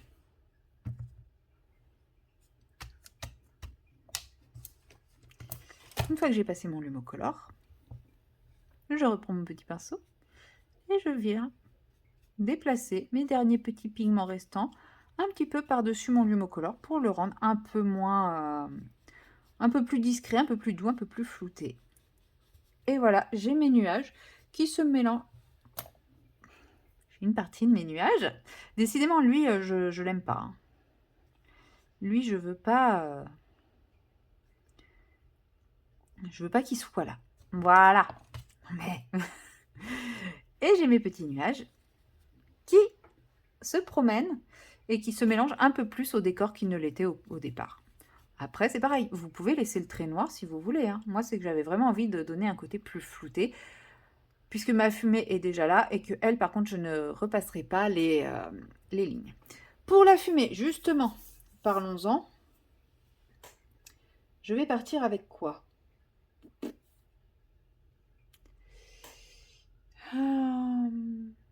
J'ai plein d'idées et en même temps pas d'idées. C'est fou, hein? Hop, donc je vais déjà ranger ça.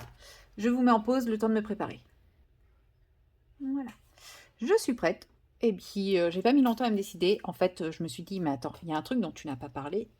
C'est le pastel gras. Alors, pour le moment, je n'ai pas de pastel gras.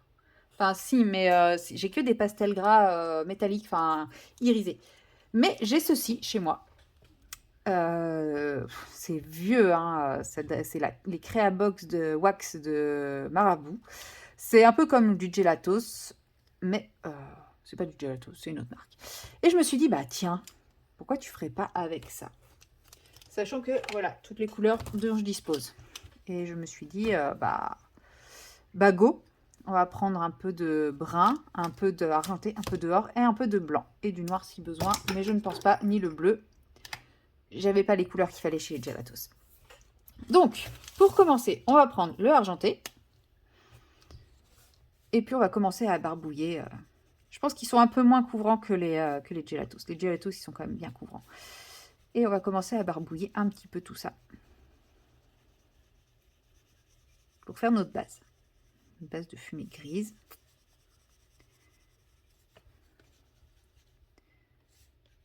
Ils sont neufs, hein, c'est la première fois que je les utilise, donc je ne sais absolument pas s'ils s'utilisent vraiment comme des Gelatos. Ça va être une découverte.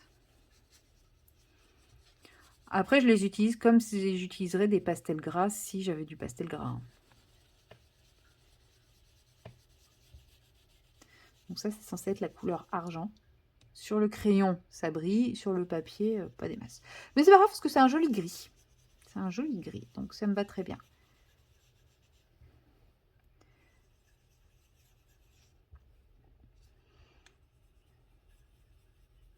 Je fais que ce côté, l'autre côté, je le ferai de mon côté parce que ouais, ça fait beaucoup de côtés. Mais parce que sinon, je me dis, je vais encore avoir une séquence qui va durer 1000 ans. Et c'est pas le but. Du coup, j'ai envie de réchauffer un petit peu. Enfin, réchauffer, façon de parler. D'assombrir un peu. Donc, je vais prendre du marron que je vais mettre sur les zones d'ombre.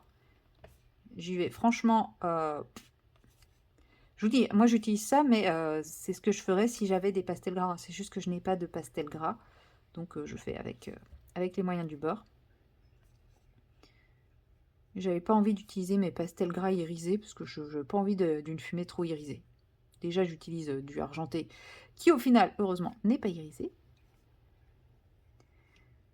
Donc, hop, je barbouille, je barbouille, je barbouille. Un peu de barbouille, un peu de barbouille.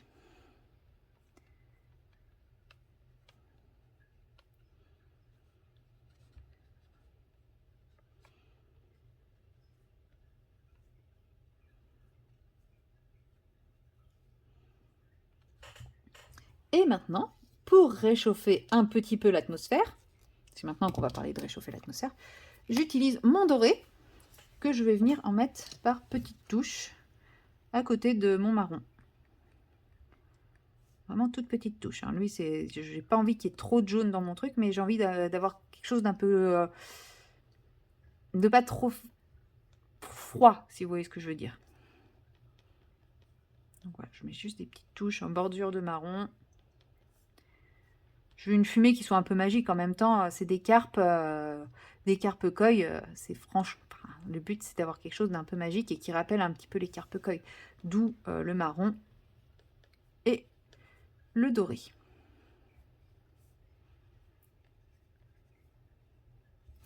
Voilà. Et une fois que j'ai ça, vient le moment... Je ne sais pas avec quoi l'estomper.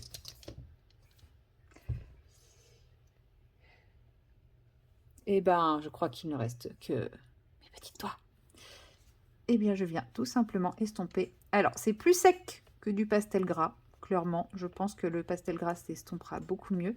Donc, je vais reprendre mon gris et venir mettre mon gris partout, proprement, correctement, parce que sinon, il va y avoir plein de zones où ça ne va pas passer.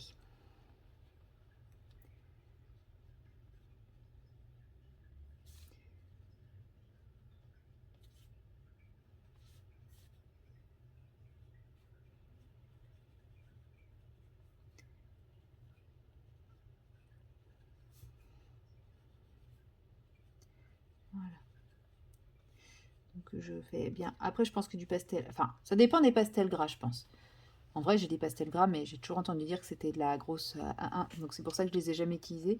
Et que je ne me vois pas faire un test sur ce colo-là, en tout cas, avec. Il faudrait que je les teste un jour. Mais j'ai toujours entendu dire que les Pentel, les pastels gras Pentel, c'était nul. C'était ceux que j'avais achetés à l'époque. Comme beaucoup de gens, je pense. Parce qu'ils sont pas chers. Voilà, je remets bien du gris partout. Et là, je vais pouvoir un peu plus faire mes mélanges. Ouais, ça s'estompe vraiment pas de fou, ce truc. Bon, j'aurais essayé. Mais bon, c'est pas grave parce que j'ai pas envie que ça soit trop estompé. Donc c'est bien. Non, franchement, ça va. C'est juste que ça accroche un peu, mais... Je devrais pas perdre mon empreinte digitale pour autant, vu la zone. Et vous voyez, je me retrouve avec mon gris devient un peu marron.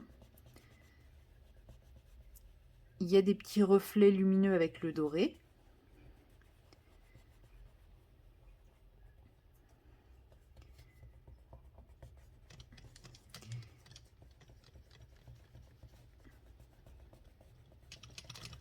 On voit, ça s'estompe absolument. Enfin, si ça s'estompe dans le sens où ça se mélange un peu, mais je peux pas déplacer le pigment en fait.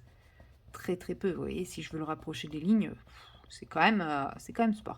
Je pense qu'avec du vrai pastel gras, c'est plus simple. faudra que j'investisse. Allez, ça fera partie de mes objectifs 2025. Investir dans du pastel gras. Je vais juste un petit peu ici. Voilà. Voilà. Et une fois que... Donc j'ai ma fumée. Vous voyez, du coup, la fumée et les nuages, pas du tout le même combat. Et là, je vais prendre donc mon blanc. Et mon blanc, je vais venir à certains endroits repasser simplement un truc comme ça. Lui, je l'avais déjà utilisé, il marchait pas bien. En fait, il n'est pas opaque. Mais bon, c'est pas grave, je veux juste rajouter des petits points un peu plus clairs, un peu plus lumineux dans ma fumée. Donc voilà, je viens juste...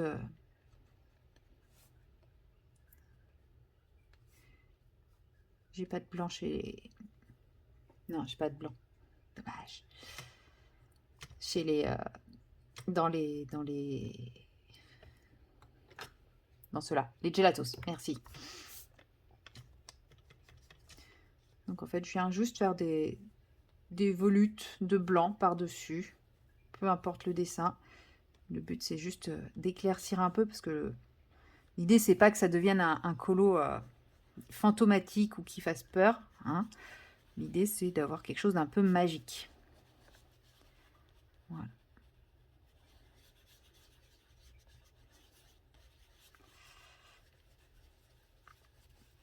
Et voilà ma petite fumée.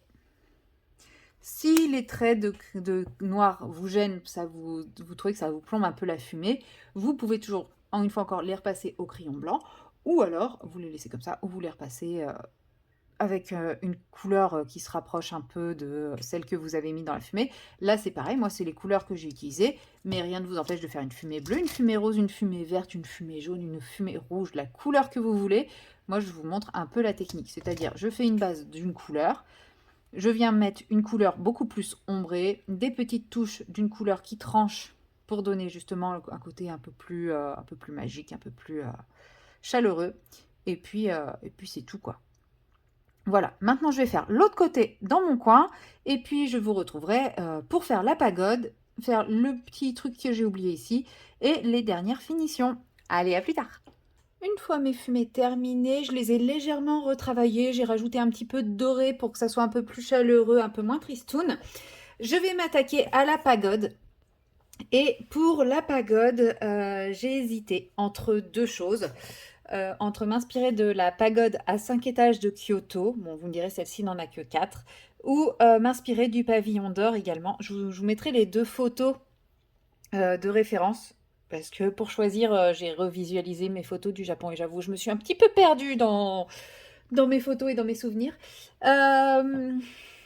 Franchement, les deux sont magnifiques. La photo de la pagode n'est pas terrible. Je le reconnais. J'adore ma photo du pavillon d'or. Je la trouve vraiment très très belle. Ma photo de la pagode, bon, c'est pas la plus belle photo que j'avais. Mais j'avais la flemme de toutes les chercher. Et finalement, après mûre et intense réflexion, je vais m'inspirer du pavillon d'or. Voilà, donc comme vous l'aurez vu sur le pavillon d'or, les murs, les parties murs et boiseries sont dorées et les toits sont bruns. Donc je vais utiliser mes feutres Premium Quality de chez Action, que je ne retrouve pas, je suis très malheureuse, pour faire les deux zones. Je vais utiliser le brun également pour, tant que j'y pense, faire le câble qui est ici, qui retient mes lanternes. Voilà, ce sera fait. Ça m'évitera d'oublier.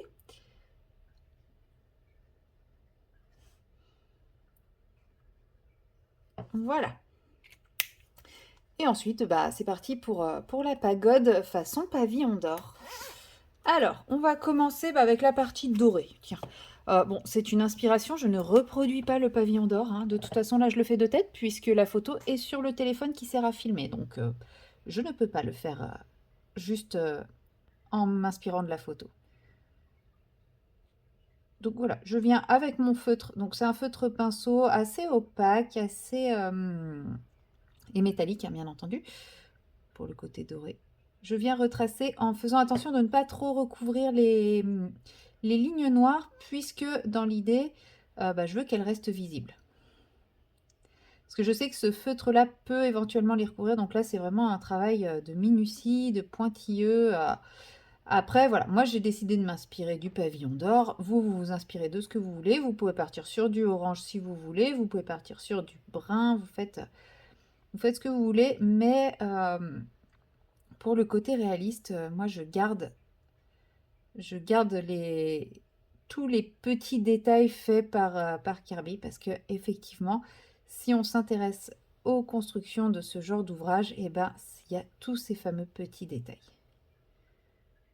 Voilà. Et donc pour moi, c'est important de les avoir. Et c'est difficile de les garder sur quelque chose d'aussi fin, ou alors il aurait fallu que j'utilise un fine liner. Mais je n'en ai pas, c'est ce que j'ai de plus fin. Enfin, si, il fait fine liner, mais j'aime pas la couleur qui sort du côté fine liner. Et je n'ai pas de fine liner doré. Voilà. Donc, ici, on va faire ça en doré aussi. Je ne sais pas si c'est la réalité, je ne sais plus. Je me suis re-extasiée devant la photo, mais je n'ai pas retenu les détails. Je sais juste que j'aime énormément cette photo.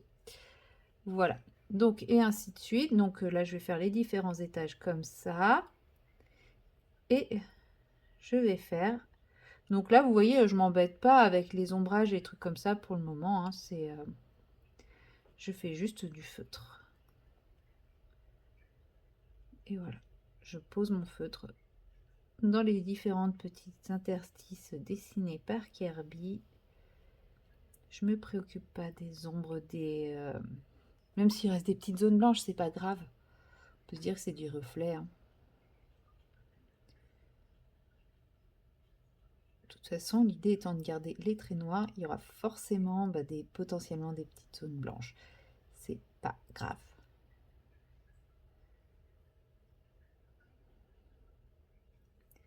Tiens, ça va être du doré aussi.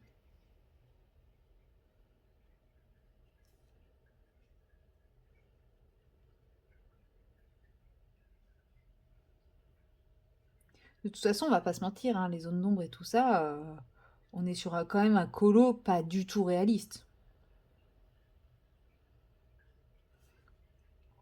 Voilà, etc., etc., etc. Hein, ça va mettre 1000 ans à le faire si je fais tout avec vous en vidéo. Donc je vais faire 2 étages comme ça. Et après, il n'y aura plus qu'à finaliser dans mon coin. Pouf, pouf, pouf, pouf, pouf, pouf, pouf, pouf. Vous avez compris l'idée, hein, je pense. On va faire le dessous du toit.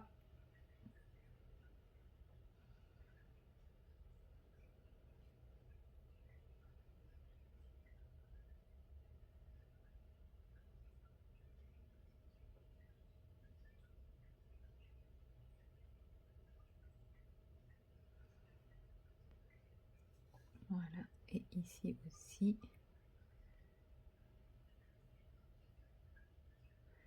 En fait, il faut savoir que le pavillon d'or, c'est un pavillon qui est fait exactement comme tous les autres pavillons, enfin comme la pagode, etc., donc en bois, et recouvert de feuilles d'or. Voilà. C'est pour ça que le toit, lui, n'est pas recouvert de feuilles d'or, parce que ça serait un peu compliqué. Et donc là pour le toit, pareil, sauf que c'est plus facile parce que c'est que des lignes horizontales. Mais c'est pareil, j'essaye de garder les traits noirs pour garder les détails, puisque si on regarde bien à quoi ressemble un toit, ça ressemble exactement à ça, au niveau des détails. Donc j'essaye de garder au maximum les détails dessinés par Kirby. Mais ça c'est pareil, c'est une histoire de goût. C'est moi qui ai décidé que j'avais envie que ça ressemble vraiment à une pagode japonaise, une pagode inspirée du pavillon d'or. J'aurais pu prendre le pavillon d'argent, mais comme j'ai mis du doré dans ma fumée, j'ai décidé de rester sur le or. Tout simplement. Même si je vous... En fait, le pavillon d'argent est beaucoup moins bling bling, tape à l'œil. Mais j'ai préféré les jardins du pavillon d'argent au jardin du pavillon d'or. Mais le pavillon d'or est quand même magnifique. Pour le revoir là, je me dis pour l'avoir revu en photo, je me dis si, en fait, c'était vraiment magnifique. C'est juste que j'ai fait le pavillon d'or et pavillon d'argent à la suite. Je crois que j'ai commencé par le pavillon d'argent et ensuite j'ai fait le pavillon d'or. Et les jardins du pavillon d'argent étaient vraiment extraordinaires. Donc ça a un peu... Puis il y avait beaucoup moins de monde au pavillon d'argent aussi, accessoirement. Il y a trop de monde au pavillon d'or.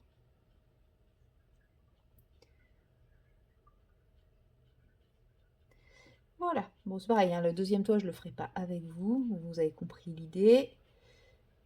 Je fais le toit complet.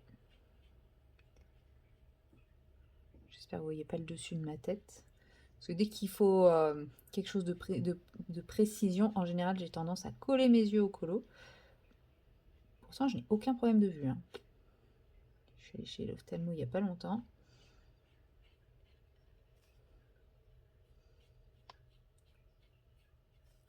En plus j'y vais par petites touches. Hein.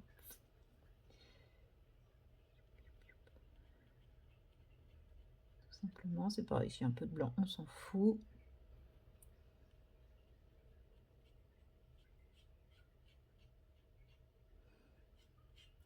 L'idée c'est de ne pas être sur quelque chose de trop opaque pour garder les détails du dessin. Et mon doré, je le trouve pas assez doré quoi, pas assez. Enfin, vous avez vu sur l'image, le doré, il est quand même, il pète quoi. On peut pas nier.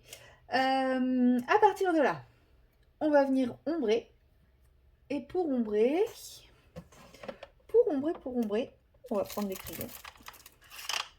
Oui, je sais, je vous épate là. Alors, je vais prendre le Burnt Umber pour le toit. Enfin, pour tout ce qui est marron. Donc là, je vais venir. Là, par contre, je ne me soucie pas des petits détails de Kirby. J'effleure mon crayon sur le papier en suivant la courbe du toit. Voilà. Sur le feu, de toute façon, il ne va pas accrocher beaucoup. J'ai dit le Burnt Umber. 1, 2 et 3. Le Burnt Umber de chez Arteza. C'est vrai que j'ai pas précisé le crayon. En gros, c'est un brun très très foncé. J'ai pris celui-là parce qu'il était sur mon bureau. Voilà, j'ai pris. Voilà le critère de sélection de celui-ci.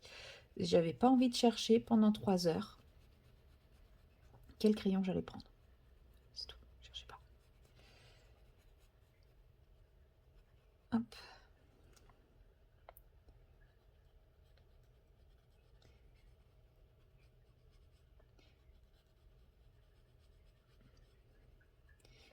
Et voilà. Ça n'apporte pas, c'est pas un ombrage hyper flagrant. Sur le feutre, de toute façon, sur ce genre de feutre, ça n'accroche pas des masses, le crayon de couleur. Mais quand même, ça apporte une petite différence.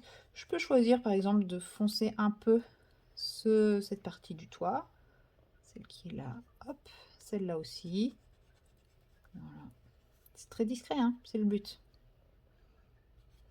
Mais vous voyez, ici et là, on voit qu'au milieu, c'est un peu plus clair. Du coup, je vais foncer un peu ce morceau-là aussi. Hop. Et puis là, on va partir du centre et on va éclaircir. Voilà. Et pour la partie dorée, le turmeric yellow. Pareil. Le milieu, donc le milieu est à peu près ici, que je viens étirer vers l'extérieur, un petit peu sous le toit. Voilà. En gros, les zones un peu ombrées. Et vous voyez là où il y a du blanc, bon, c'est pareil, je passe un petit bout de crayon. Ça casse le côté blanc, mais ça apporte un petit peu de contraste. Et ça réchauffe un petit peu le doré qui aurait pu être un petit peu fadasse.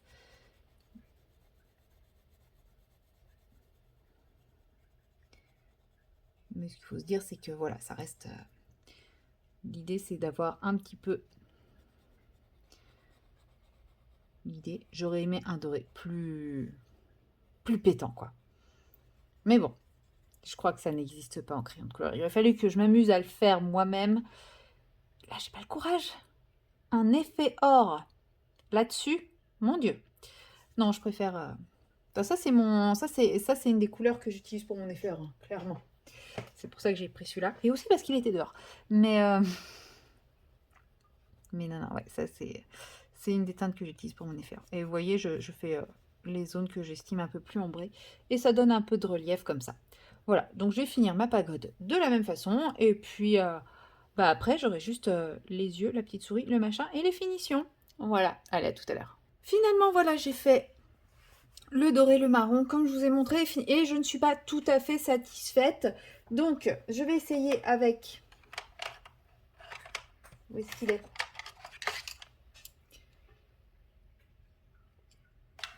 Un gris foncé. Attendez, je le retrouve. J'en ai qui sont sortis, mais... Voilà, un gris foncé pour ombrer. Je vais le tailler aussi, tant qu'à faire. Pour ombrer les parties brunes. Parce que je trouve qu'en fait, ça ressort pas suffisamment. Donc, j'avais envie d'un peu plus de contraste. Voilà. Et là, vous voyez, ça ressort quand même un peu plus avec un gris foncé. Mais par contre, je fais quelque chose de très léger. Hein. C'est vraiment juste les bords de ma toiture, les arêtes en fait. C'est pour faire ressortir les arêtes parce que je trouvais que tout était un peu trop fondu entre eux. Alors que là, voilà, ça reprend un peu de volume, un peu de forme. Et j'aime mieux. Je garde quand même celle que j'ai fait, celle que j'ai repassée tout à l'heure au crayon brun foncé. Là, je marque juste l'arête centrale. Et je vais, toujours avec mon gris foncé, marquer l'ombre sous justement ce petit rebord-là. Et marquer l'arête centrale. Voilà pour la partie foncée. Vous voyez, ça prend quand même tout de suite un peu plus de volume par rapport à tout à l'heure. Et je préfère largement. Donc je marque l'arête centrale avec une légère ombre. Et je viens ombrer sous le rebord de la toiture ici. Je peux ombrer légèrement au-dessus aussi, puisqu'on peut considérer que la partie au milieu là, c'est un renfoncement. Donc je peux voilà, apporter une petite touche de gris aussi ici pour donner un peu de volume. Et quand je dis volume, c'est pas volume comme ça, c'est volume vers l'intérieur. Et pareil ici, donc je viens placer mon gris foncé sous l'espèce de balustrade parce que ça, on devine que ça dépasse. Ici aussi. Et tout simplement, et le bord de mon toit ici, très léger. Je fais vraiment quelque chose de léger, hein. C'est pas un gros dégradé de fou, c'est juste une couleur qui contraste un petit peu. Voilà. Et vous voyez là tout de suite mon toit, si on regarde ces deux toits là et ces deux toits là, on n'a pas du tout la même sensation. Et je préfère largement ces toits là. Je vais faire du coup pareil ici parce que j'ai oublié de le faire. Trop envie de faire tous mes toits et j'oublie de faire cette zone là. Voilà. Là je fais juste les bords de mon antenne. Je sais pas si ça s'appelle une antenne, mais bon, j'appelle ça comme ça. Et je viens compléter. Voilà, ça prend 2 minutes. C'est une petite... Ça fait partie des finitions. Hein. C'est-à-dire qu'une fois qu'on a fait son colo, on se rend compte que bah, là, il manque un petit peu de relief à tel endroit, un petit peu de relief à tel endroit. Donc voilà, petite finition.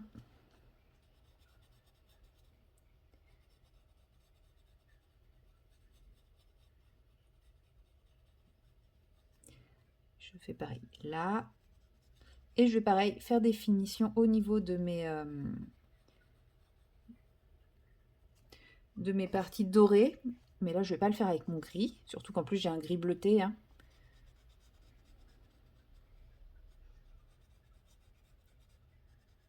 J'ai volontairement pris un gris bleuté parce que justement, il neutralise un petit peu le côté orangé du brun.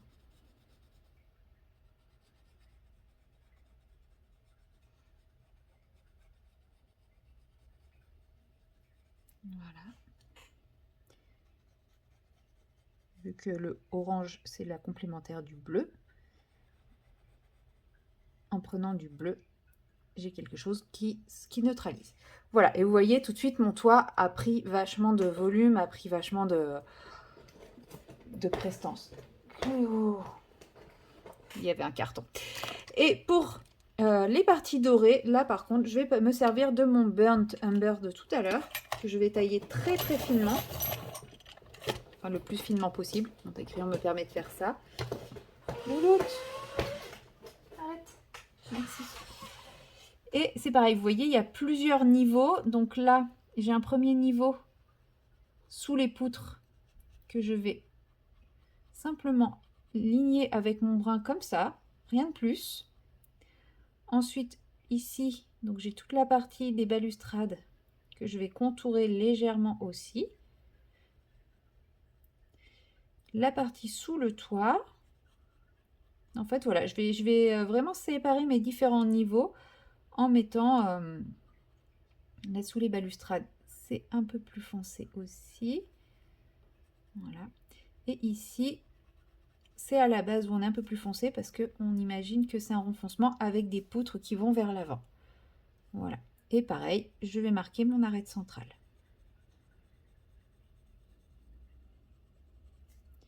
Et là, c'est pareil, si vous comparez cette zone-là à cette zone-là, vous voyez que celle-ci a tout de suite un peu plus... On a l'impression qu'elle est beaucoup plus détaillée alors que j'ai quasiment rien fait. J'ai fait 4 traits, quoi. Et pourtant, ça la fait ressortir davantage. Donc, bah pareil, sous le toit.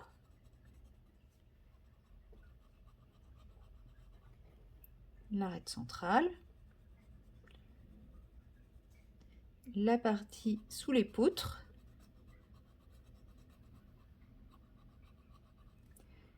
La partie derrière les balustrades.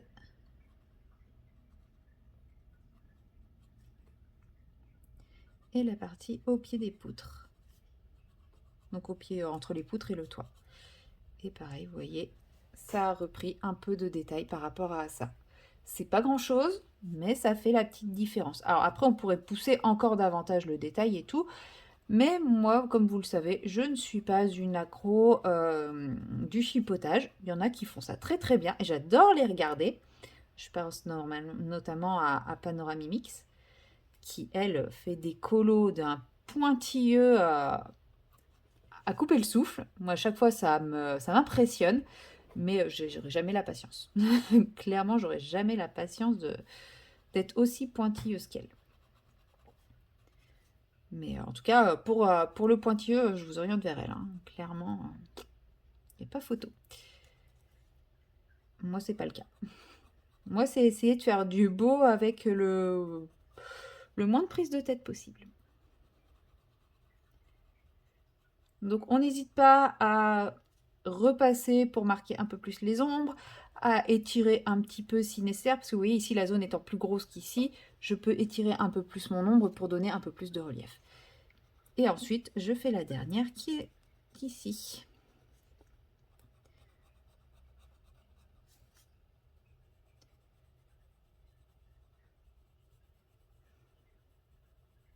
Voilà. Donc là, j'ai mon premier niveau. J'ai un deuxième niveau ici qui repasse, j'ai l'impression, par l'avant par rapport à celui-ci. Enfin, j'ai l'impression que celui qui est ici est plus renfoncé que celui qui est là. Donc, je viens le faire. Voilà.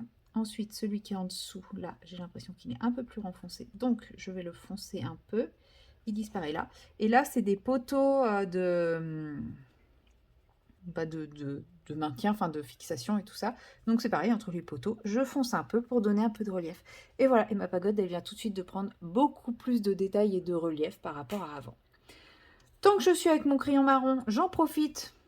J'ai mes petites carpes qui n'ont pas d'yeux, donc je vais prendre le marron foncé pour commencer à faire la partie foncée des yeux, et je vais prendre mon turmeric yellow pour finir les yeux. Voilà. Comme ça, je reste un petit peu dans mon dégradé pour la pagode et pour ma fumée. C'était pas voulu que mes fumées et ma pagode soient dans les mêmes teintes, mais finalement, ça rend très bien. Donc, je suis contente. Et je vais prendre mon feutre noir pour faire l'intérieur des pupilles. Pour faire cette zone-là. Voilà. Comme ça, celle-ci a un peu de blanc de l'œil ici, celle-ci a un peu de blanc de l'œil là. Voilà.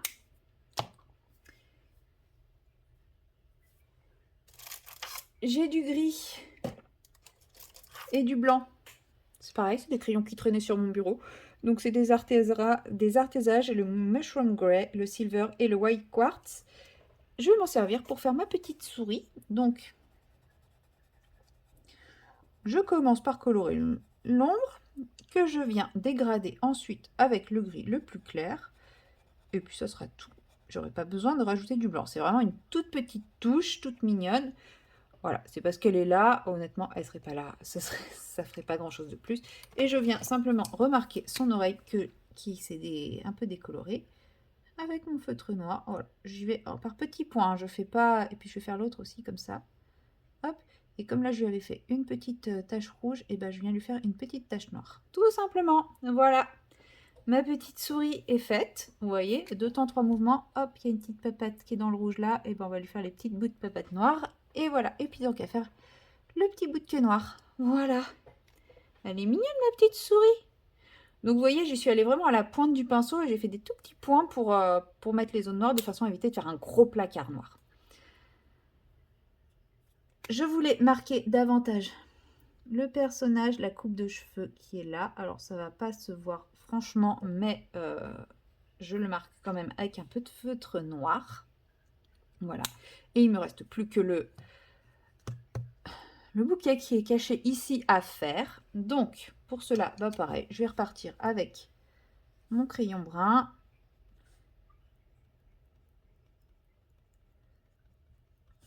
Que je vais... Avec la technique de l'arracher, je pars du centre, je fais bien quasiment tout, voilà. Et pour éviter de rajouter encore 50 000 couleurs, je prends mon Turmeric-Yellow, les couleurs de ma fumée, les couleurs de ma pagode, et voilà. Et je viens fondre tout ça. Ce qui me permet après de prendre mon doré pour venir simplement faire le petit nœud comme ceci. Voilà, c'est discret. Ils se font un peu comme ça dans le décor. Moi, j'ai pas envie qu'on voit que les petits détails. La petite souris, je la trouve rigolote. Le bouquet, personnellement, j'ai pas trouvé comment le cacher. Donc, je fais en sorte qu'il soit pas trop visible dans le détail. Et voilà. Et bah là, moi, je suis plutôt satisfaite de moi. Je vais juste essayer de trouver un crayon couleur chair. Celui-ci me va. Juste pour la main du personnage. C'est vraiment histoire de que ce soit pas blanc. Et le visage du personnage. Et voilà. Au niveau finition, c'est à peu près tout ce que j'envisageais de faire, puisque je les ai un petit peu fait au fur et à mesure. Il y avait juste les finitions de la pagode que j'ai fait avec vous. J'avais fait les finitions des nuages avec vous déjà. La petite souris, pour moi, faisait partie des finitions, ça aussi. Et puis bah, le reste, je l'ai un peu fait au fur et à mesure, en fait. Donc, je n'ai pas de grosses étapes de finition à la fin. Je sais que pour certains, toutes les finitions se font à la fin. Moi, je les fais au fur et à mesure. J'aime mieux ça. Et voilà, mon coloriage est terminé. Je le trouve vraiment très, très beau. Je suis très fière de moi. Effectivement, il y a moyen de faire des trucs encore plus de fous. Je suis d'accord. Mais moi, ma technique, c'est... bah, on peut faire quelque chose de beau sans se prendre la tête et en le faisant simplement. Et c'est ce que j'ai voulu partager avec ce coloriage. Donc, j'espère qu'il vous plaît. J'espère qu'il vous a inspiré également. N'hésitez pas, si vous le faites, si ce color vous inspire, que ce soit pour cette illustration ou n'importe quelle autre illustration de Kirby ou d'un autre illustrateur, bah, n'hésitez pas à me taguer si vous le publiez sur Instagram. N'hésitez pas à partager ma vidéo aussi. Voilà. Comme ça, moi, je serai heureuse de savoir que bah, je vous ai inspiré, je vous ai motivé. Je vais juste rajouter un petit quelque chose que je viens de voir dans les finitions. C'est qu'il y a certaines fleurs qui ont des petits cœurs. Donc, c'est pas du tout lui que je veux. Là, je prends un stylo comme ceci. C'est des Metallic Brush de chez Sta. Celui-là, c'est un rouge métallique. Et en fait, je vais simplement venir faire des petits points au cœur de certaines fleurs. Pas toutes, mais voilà. C'est vrai que j'avais pas vu ce petit point de finition. Donc, celles qui en ont, je vais leur faire. Vous voyez, c'est quelque chose de très discret une fois encore. Hein. C'est ça la finition. La finition, c'est pas forcément quelque chose de très visible. Mais le fait que le cœur de certaines fleurs ne soit pas fait, finalement, ça m'a sauté aux yeux. Et à partir de maintenant, je ne vais voir plus que ça. Alors qu'avec ce tout petit point, et bon, on ne les verra plus. Mais on ne verra même pas que je les ai faits. Et c'est pas grave. Parce que je n'ai pas envie que l'œil soit accroché au point de finition. Donc, pour ça, vous pouvez... Je pense que peu de gens ont ces feutres-là, puisque c'est des feutres qui sont très très vieux, qui datent de mes tout début colo, donc de 2018, je pense. Donc voilà, mais vous pouvez utiliser n'importe quel feutre avec une teinte qui se rapproche des couleurs que vous avez mis. Moi, c'est pour ça que je l'ai pris, c'est que je savais qu'en fait, je serais très proche et qu'il serait très discret. Et comme je disais, donc si vous avez décidé, si ça vous a motivé à faire ce colo-là, ou n'importe quel autre colo de Kirby que vous décidez de le poster sur Instagram, n'hésitez pas à me taguer en disant que bah voilà, c'est mes petits conseils qui vous ont inspiré, qui vous ont motivé. C'est Lily de toutes les couleurs, tout attaché, sur Instagram également. Même si c'est ailleurs que sur Instagram, sur Facebook, c'est Lily de toutes les couleurs aussi. Bon, en gros, partout, c'est Lily de toutes les couleurs. Si vous avez une chaîne YouTube et que bah, vous décidez de faire un colo Kirby suite à ma vidéo, bah, n'hésitez pas aussi à me mentionner, à me partager, hein, parce qu'il y a peut-être des gens qui ne tombent pas sur ma chaîne parce que l'algorithme fait que bah, je ne fais pas partie des plus référencés, ce qui est tout à fait normal, mais qui pourraient être intéressés par cette vidéo. Donc bah, n'hésitez pas à partager. Et puis bah, j'espère qu'elle vous aura aidé, qu'elle vous aura inspiré, que le coloriage vous aura plu et que ce type de vidéo vous plaît, parce que moi j'adore les tourner. Et donc, bah, comme je termine ici, je vous dis à très bientôt dans la prochaine vidéo. Et bah, surtout, amusez-vous dans vos colos.